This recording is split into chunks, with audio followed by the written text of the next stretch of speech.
this life ain't fair. And I know that you're going nowhere. Well, don't blame me for what you've done, 'cause I know that you are having fun. Welcome to the Clarified Realty Podcast, exposing the real estate secrets your agent doesn't want you to know. Here's your host, Tom Clary.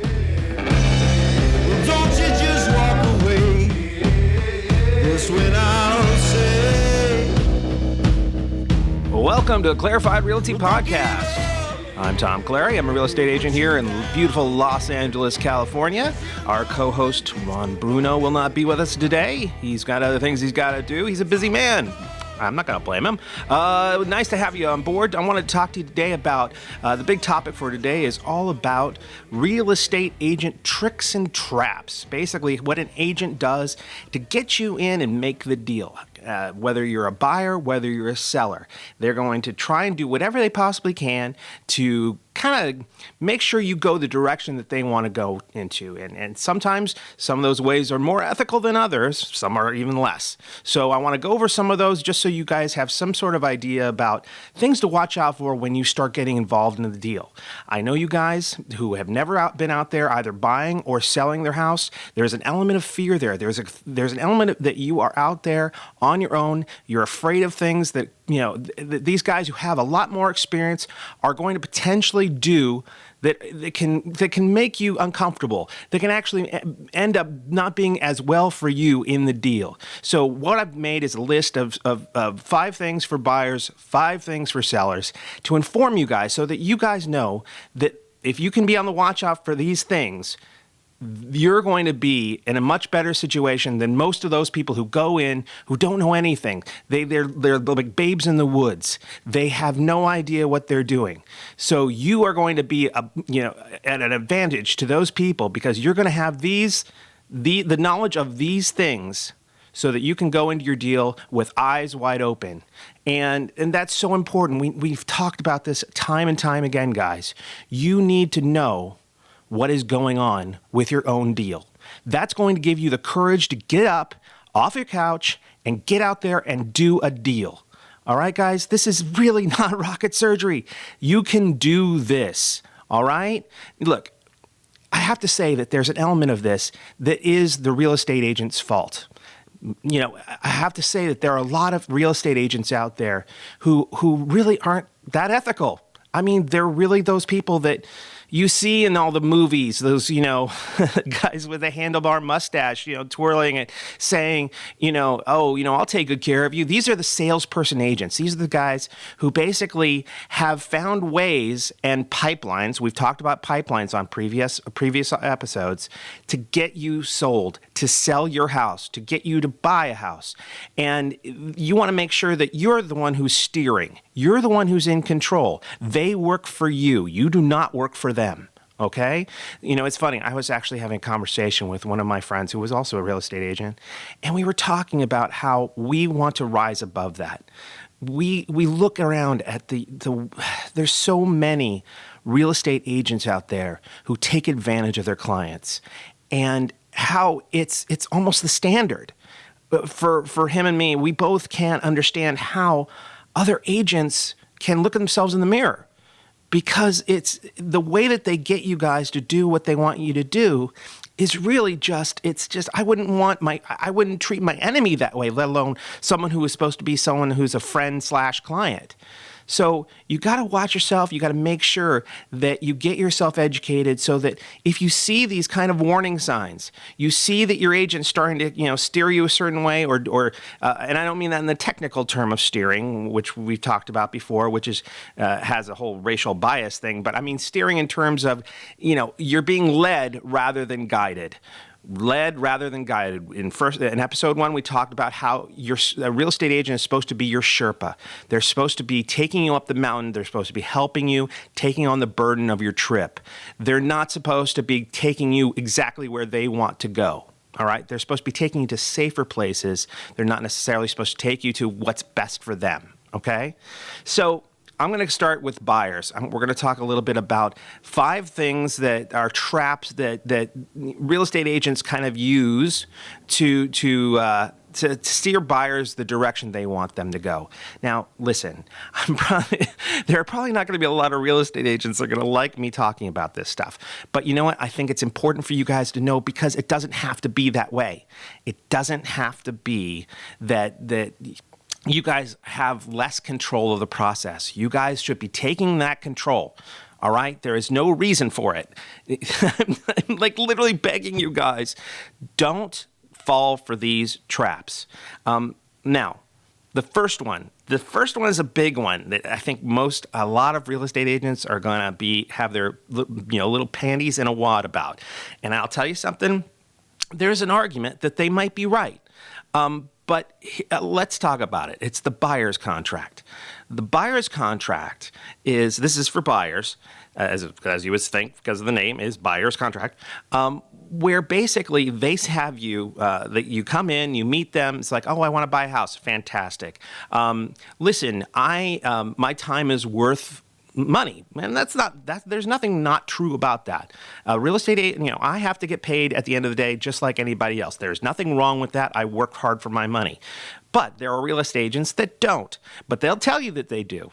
And they sit you down at the table in the brokerage, or maybe you're at an open house, and they say, look, I can guide you through, I can help you, and they give you the song and dance. And then they put a piece of paper in front of you that says, sign this. This is a contract that locks you in to you being my client for 3 months. Now, here's the deal with that. I am not a big fan of buyer's contracts. I do not use them in my own practice. My feeling is that I should be working for your business. I should not have just a piece of paper that locks you into working with me. Let's say that you sign a buyer's contract with me, and we start going around looking at houses, and you're like, oh my God, this guy doesn't know what the hell he's doing. He doesn't know anything about this area. He doesn't, he's really trying, or he's trying to do something that's not, on the up and up, something that's unethical. I don't want a piece of paper to tie you to me. I don't think that that's right. So a lot of agents who I would say they're mostly salesperson agents, are basically saying, look, I want to make sure that I get something in return for this. I want to make sure that I'm not wasting my time. So I'm going to have them sign this. And if for some reason they want to go to another agent, or they want to use another agent, I get a piece of that pie. Okay? Or I get all of it. So my feeling is I don't believe in those contracts. I believe that if I'm working hard, if I'm doing everything I possibly can in order to make sure that you get into the house you love, why would you go anyplace else? You would not. I mean, I work so hard, and it's obvious that I'm working so hard, that you don't even think for a second about using another agent. So I don't believe in buyer's contracts. I think buyer's contracts are unnecessary. I think that they're, and it basically sets up this business relationship that is, for all intents and purposes, it's too deep at that moment. We're just getting to know each other. We're just starting to, I am taking a gamble on you as much as you're taking a gamble on me. It's a fair trade in my mind. I've had times where I've had clients who basically, we ended up taking them to like 20, 30 houses, right? Before we finally, actually, there was one that I actually had that was even more than that. I think we went to 50, 60 houses. And at that point, it starts to be a law of diminishing returns, right? I'm losing all sorts of time, money, effort on this person. But they didn't give up on me, and I didn't give up on them. And so we ended up having a stronger relationship that way, and we ended up getting them into a beautiful house. And I just literally, the other 2 days ago, got a text from him saying, I can't begin to tell you how much I love being in this house and how important this was that you helped me find this. That's a deeper relationship. That's something that I know that like 10, 15 years down the line when he needs to move or whatever, I know I'm going to get the call. I don't have a piece of paper that somehow handcuffs him to me. I don't need that. So I would say that for buyers, I would be very hesitant about signing any buyer's contracts. I would literally say, look, if you want if a buyer's agent puts a contract in front of you, I'd say thank you very much, but I don't sign buyer's contracts. I like to, but I will give you as much dedication as you give me. I'm not out there shopping agents, okay? Because that's not cool either. Because if you're like, oh, I'm just going to go to whatever agent can get me what I want to get, there are a lot of agents that are actually spending their time trying to find you the home. So that's not cool either. But if you say to him, look, I just want to make sure that this relationship works. So I'm not going to have a contract with you. You're not going to have a contract with me, but we're going to work together to make this happen. Then if they don't want to do that, I say walk. I say get up off the desk, walk away. So that's number one. The second thing, another trap that you need to look out for is what I call stalking horse offers. So let's say you go out there and you find a home that you really like. You're like, oh my gosh, this is the house. It has everything. I love it. Okay, let's put in an offer. It's been on the market and it's a little bit high. Well, let's put in an offer a little bit low. So what happens is that a lot of times you think you're lulled into a false sense of security from the other agent. Oh yeah, no, everything's fantastic. Come on in. Let's make that offer. Don't worry about it that it's been on the market. Don't worry about it that it's a little high and all that. You make your offer, and then all of a sudden, out of nowhere, somebody else comes in and takes it right out from underneath you. Well, what just happened was your offer was used as leverage in order to get that other person to move. So, how do you fight that? How do you fight having deals just yanked out from underneath you, and not having that listing agent basically use your offer in order to get somebody else in?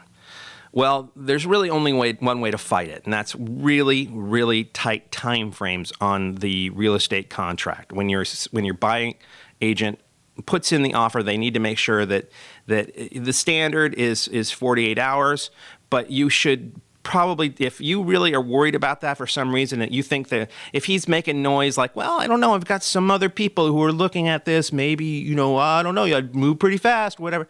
If he's saying anything like that, you want to make sure that your time frames on it are pretty short, so like a day. Your seller should be able to give you a decision whether or not they're accepting your offer, I think, within a day. If not, look, you're going to have to go with your buyer's agent's feelings on the subject. If he's worked with the selling agent before and the selling agent seems like a stand-up guy, then you don't have to worry as much about this. But if the selling agent on the other side is saying something along the lines of, like I said, somebody's coming in or whatever, making noise like, oh, my seller's out of the country, we can't get in contact for 3.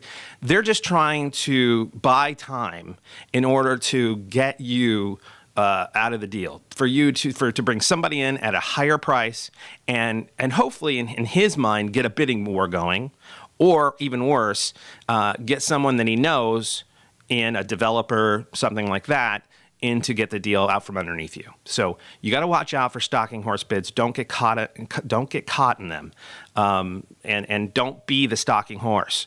Don't be the one that is the everybody wants. When you find that house, you think, oh my gosh, I want to jump. But you have to think about the whole process from the beginning to end, and make sure that when you do make that offer, that you're making sure that you're putting leverage on your side. You're making sure that, hey, listen, time is leverage. If they can't turn around and answer to us quickly, then maybe we need to move on. And maybe this isn't the house. Remember, I've talked to you about the negotiations. Go back to my podcast on negotiations and see that you need to keep leverage on your side. It can't just be all one-sided. If you love the house, that's great and all. That's what we hope for. We hope that you walk into a house and you say, oh, I love this house. This is the best house in the world. But you have to be able to stand up and walk away. You have to do that every single time, or else you have no leverage. If they know that you want that house more than anything, you are going to be a victim. Okay? So don't be a victim. Be the person in control and be willing to stand up and walk out. Now, the next one is a cautionary tale for our buyers.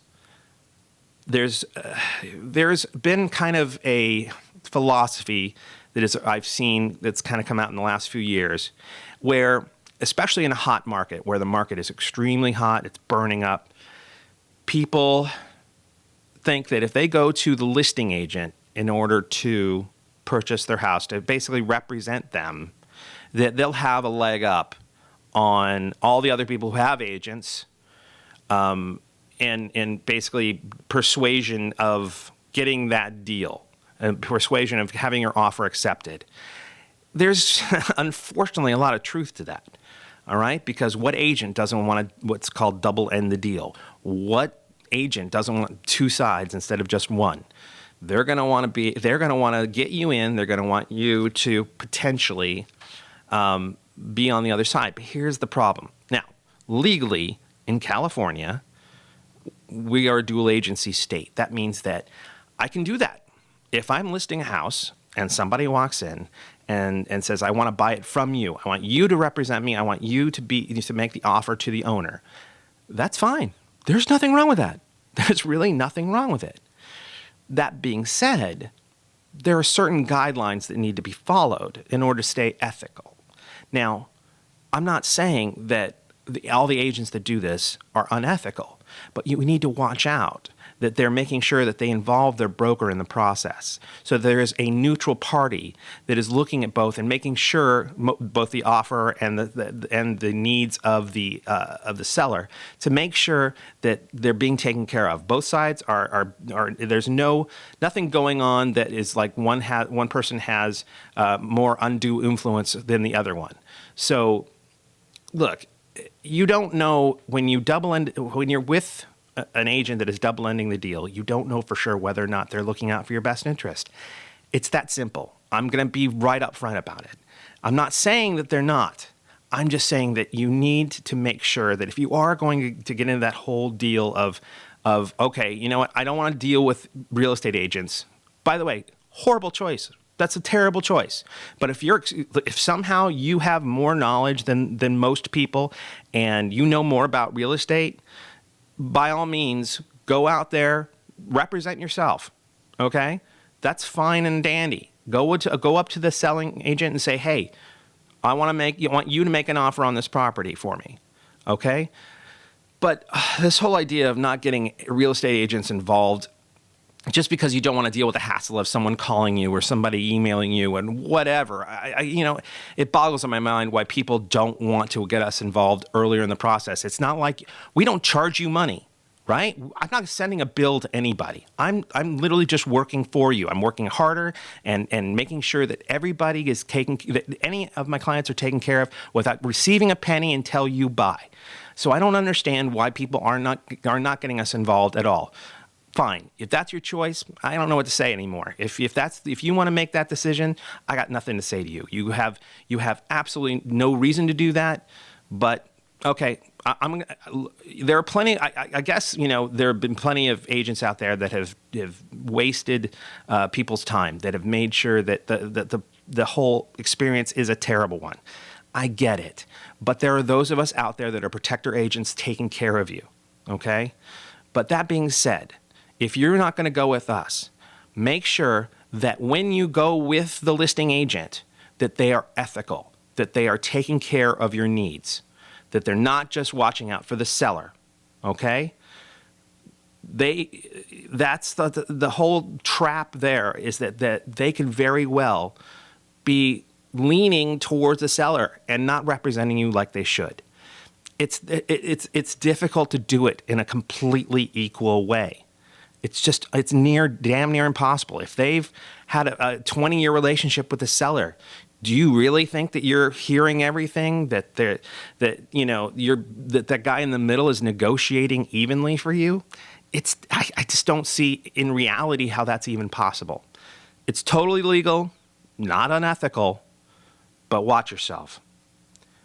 Now, going back to talking about getting agents involved from the very beginning, as I encourage you to do, you should be having if you are out there looking for a home, there should be someone helping you, guiding you, making sure that you are seeing homes that you want to see. Okay? At the very least, if you're going to go with someone, you should make sure that they are someone who is looking out for your best interests. Okay, moving on. Let's say that you are out there with a buyer's agent looking for homes, okay? As I encourage you to do, you should be working with a buyer's agent. Now, one of the things that buyers don't necessarily know is that as you guys are searching for your house on the MLS, there's a little section on it that says what the commission will be when the house sells. Now, what sometimes happens for agents who are not very ethical is that they will see that there are houses that have lower commissions than others, and they won't show those houses to you. Perfect example of this. I hadn't the same client that I was telling you earlier about that had 60 homes that we went to. The last home, I knew it was the home he wanted, had a lower commission for me. Okay? But I still showed it to him. I still said, well, look, this is still a great house and I know he's going to love it, but I'm not going to make as much money on this. And after 60 houses, that hurts a little, right? Because my bottom line goes down even lower, right?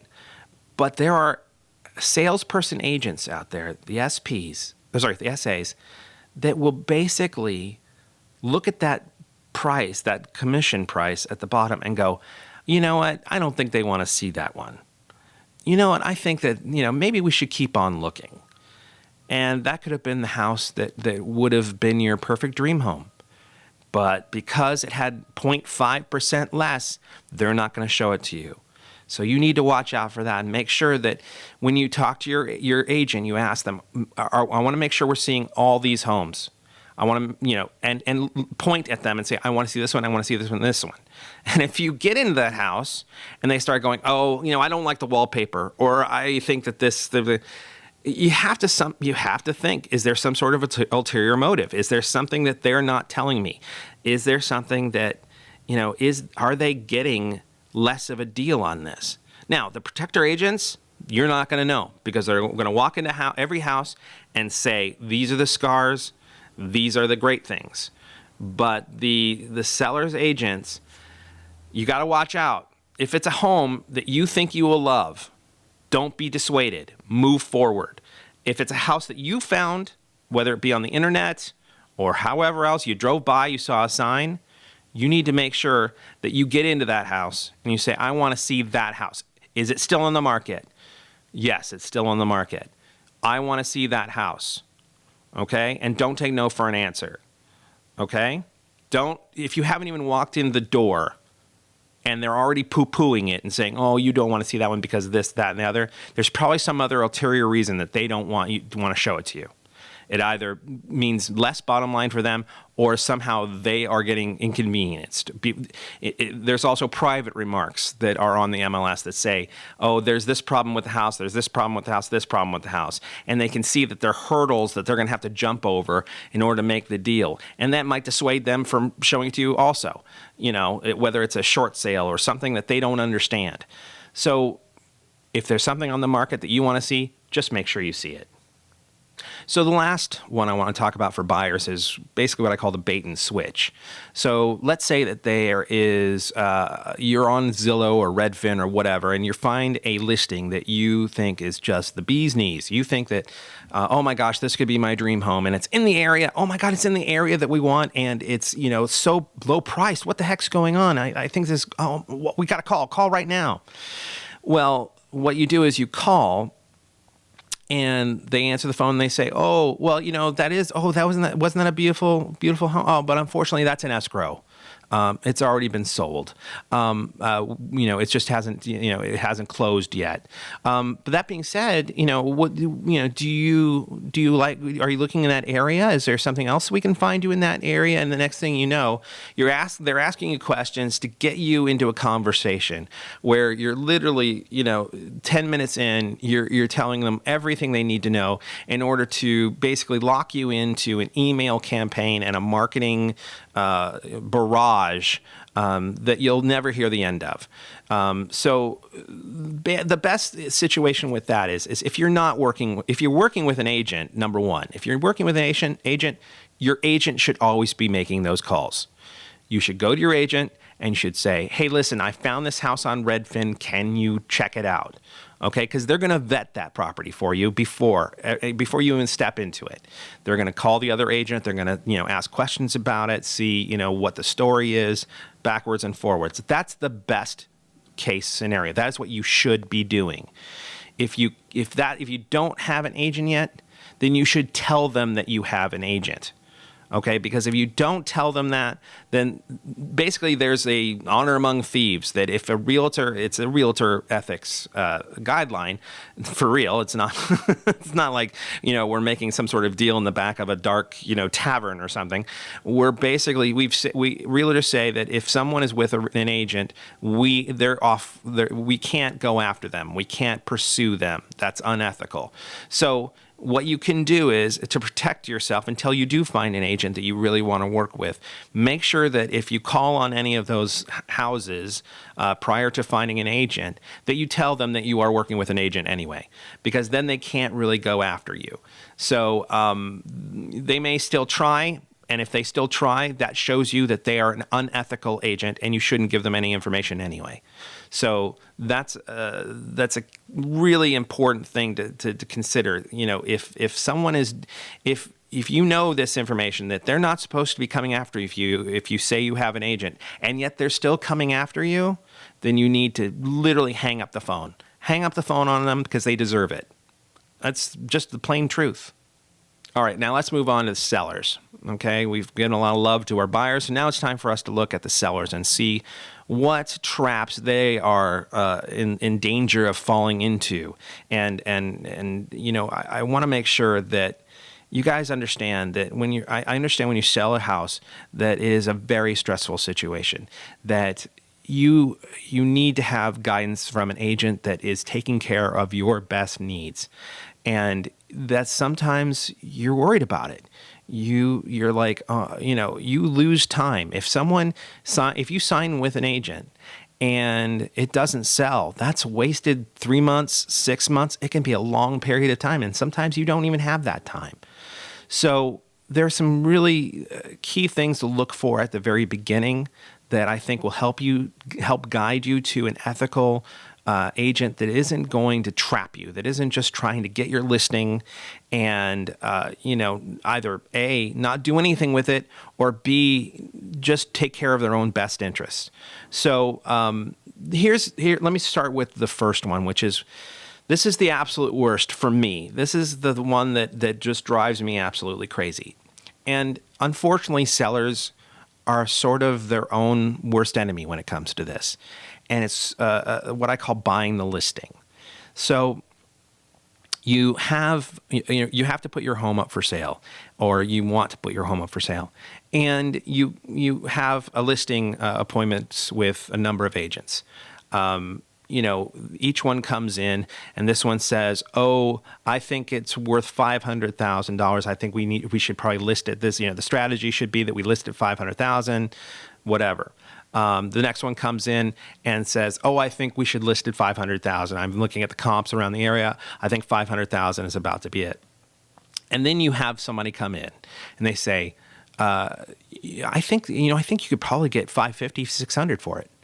I think you could really, I think that we should really try and get $550, $600. I think that the market can take it. The market's going up. So I think that you're going to have a lot of action. I think that we're going to get a lot of people in the open houses. I think you should list it high. You should list it $550. Well, now everybody thinks that their house is a beautiful little flower. Everybody thinks that their house is worth more and more and more and more. But the reality of the situation is that person just bought the listing from you. They literally put a price high enough for you, counting on the fact that no one's coming in to buy it at $550. You probably won't have anybody coming in the open house. And even if they do, they're coming in to go, why is this one so much more expensive than everybody else? Okay, they're not coming in as potential buyers. They're coming in looking at it going, this is worth that? Why did they price it so high? And then they're walking out and they're going to the house down the street and buying that one. Okay? So what's happened is that they've taken advantage of your own pride, of your own greed, in order to get you locked in to what is probably a 6-month contract, because they know that 1 month, 2 months down the line, when you don't have anybody coming in to buy it, you're going to be desperate and you're going to eventually drop it down to $500. So yeah, coincidentally, it's going to come down to what every other agent told you it was going to be at least the ethical ones. Now, so how do you make the choice in terms of a good agent? Well, we'll go into that in a future podcast, but what you should be looking for is someone that you feel is going to take care of the best marketing of your property that is possible. I mean, go back to my podcast where I talk about telling the story of your house. I think those are good guidelines that you should be using for what an agent should be telling you is what they're going to do for your home, and how they're going to sell it, and how they're going to sell it unlike any other home that is out there, that they're not going to just put you into a pipeline and sell it like a widget. So that's what you should be using to guide you into picking your listing agent. Look, the market is generally going to do what the market does. The market will tell you how much your house is worth. If you price high, nobody's going to come see it. It's going to stay on the market for a very long time, and you're probably going to end up bringing it down anyway. I always think that it's always better to start even a little lower, because it'll always go up. If you're low and the comps say that you're low, people are going to come in and just be fighting each other for it, and you're going to see a bidding war start. And on the price is going to go up. It very rarely goes the other way, for a good reason. Basically, it goes down because somebody screwed up somewhere, whether it was the agent who bought the listing, or it could have been you. It could have been you saying, "I want more for my house than it's worth." Now, there's the other side of that coin, which is cherry picking the comps. Now, that's not cool either. Cherry picking the comps is basically I go in to give you a listing presentation, and you think I'm a cool guy. You've heard from other people that you think I'm a cool guy or whatever, and I come in and I say we should list this house for $50,000 less than what you think it's worth. Now that's fine if I can substantiate it with real comps. But there's a way that you can pick what's called cherry pick comps to basically guide the story the way you want it to go. I can literally pick a comp that really isn't really a comp and have that be a representative of something that is lower end of the spectrum and include it in with the higher end of the spectrum, and that brings the comp down, that puts the price lower than it should be, so it's a fast sell and they can get their commission check faster. The other thing you want to watch out for as a seller is you want to make sure that the marketing that they're promising equals the marketing that they're delivering. Okay? If I come in and I come in a listing presentation, I say I'm going to do very kind of ambiguous, and not define, I think that this market needs you to do this with Facebook, and it just sounds like a whole mishmash of things. They're doing that in order to make sure that there's nothing that you can nail down and say, okay, he said he would do a photo shoot. He said he would do a video shoot. He said he would do ads in Facebook for this long on this with targeting this demographic. He said that he would be, doing these things on Instagram or whatever, but specific things, because those specific things tie them down. If later on, 2 months down the line, and you haven't sold your house, and they came in big shot marketing expert and they really didn't tell you anything, you really you're grabbing at fog. There's nothing that is solid for you to grab onto and say, you told me you would do this and you didn't do it, right? So you need to watch out that your marketing always matches what they promised. If not, you hold their feet to the fire and say, look, you said you were going to do this. Well, it's really expensive. Yeah, it's really expensive, but you promised it, okay? To make sure that everything that they promised, they deliver on. And I can't tell you how many times, look, at the end, agents have their bottom lines. You have your bottom line. The agents have, they have to spend money in order to make money. That's how, at the end of the day, when we get our commission, it's not just about the negotiation. It's not just about guiding you through the process. We're actually putting money out that we're hoping to get paid back at the end. So there are a lot of agents that are making big promises and not paying for them. They're not going out there and paying for a real estate photographer. They're not going out there and paying for a real, drone guy to film your property, even though they said that they would. So you need to make sure that if those things haven't happened, you fire them. Look, this has not happened. You said you were going to do this. You broke your promises. I want to cancel this contract. I want to cancel our listing contract. So make sure that you don't fall for promises, the big time promisers, unless you know that they can back it up. Now, another thing you need to watch out for is, I talked earlier in the podcast about how there are, it is not unethical for us to double end a deal, for us to bring in a buyer and for you to be the seller and for us to do both ends of the deal. But here's the problem. There are lots of times where there are agents that have buyers that are developers that are just looking for a really good deal, a good sweetheart deal. And what they do is your agent says, your agent does everything they possibly can within ethics to make sure the house doesn't get seen. They're not available for showings. They're not. They don't have a lot of open houses, right? Think about it. What possible positive could there be for not having open houses, right? It makes absolutely no sense. You want your house to be as open and available as possible. But if they're somehow restricting how many people get in, then you can bet your bottom dollar that they're lining up some sort of developer or somebody else that's in their pocket. They're going to give them preference. They're going to find ways to help them out in the negotiations, in the deal. Okay? You want to make sure that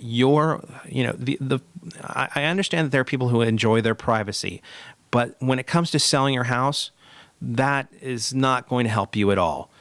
You want your home to be as open and available as possible. If you don't want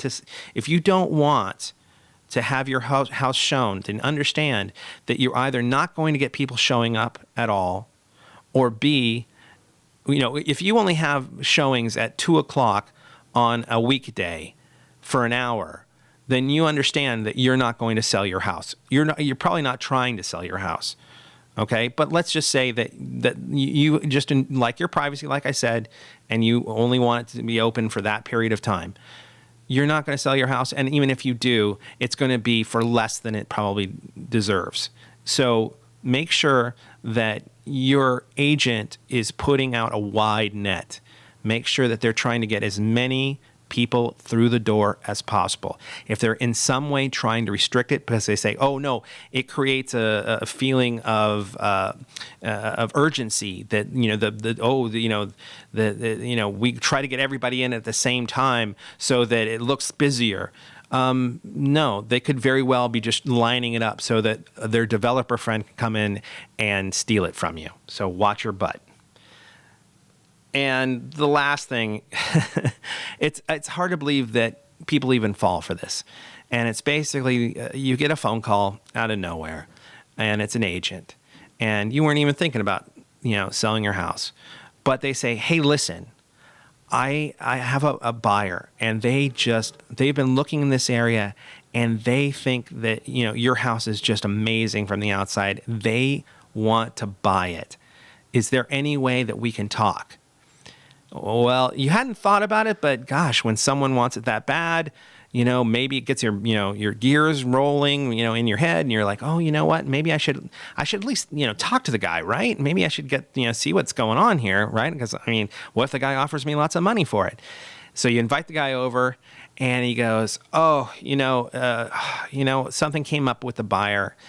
He's, something came up with his family, or his financing fell out. I'm so sorry to tell you that and all that. But let's take a look at your house. Next thing you know, you got him in your house, and you're giving him the tour, and you go, okay, well, thanks, bye. And then you're just barraged. You're barraged with marketing, because for him, you were able to entertain the thought of selling your house. You for a second said, yeah, you know what? Maybe I will sell my house. So you are a mark, and he is going to target you, and he's going to make sure that he doesn't stop until you either tell him to stop it, and even then, maybe not so much, or you decide to sell your house. So listen, I'm telling you right now, there's no buyer. The buyer, for the most part, there are no buyers. So there's no magical buyer that drove by your house and said, I want that one. That's the one I want.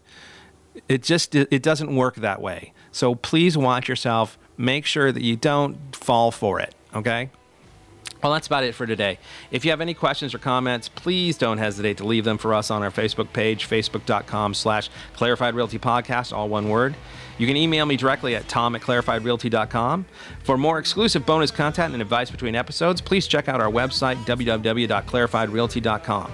Also on our homepage, you'll find links to helpful buyer and seller guides that can give you some great information for starting your home buying or home seller process. I'm on Snapchat, Twitter, and Instagram as well. My handle for all three of those are @ClarifiedRealty. I beg of you, please, please, please stop everything. Go and leave feedback and reviews on iTunes or in the comments section on our page. My amazing theme song, Hey Now, is from the band Wolf. That's Wolf with 2 Fs. Please go check them out and like them on SoundCloud. They rock so freaking hard. The only way they'll trap you is by making you love them more and more every time you listen to them. And just a little disclaimer, I'm licensed by the California Bureau of Real Estate. My license number is 01715353. The advice I give is only for properties located in the state of California. For all other states, please contact your local real estate agent or real estate professional. Well, that's about it. Thanks for coming by, everybody. And remember, the greatest thing you can ever do is make someone feel at home. Take care. We'll see you next week.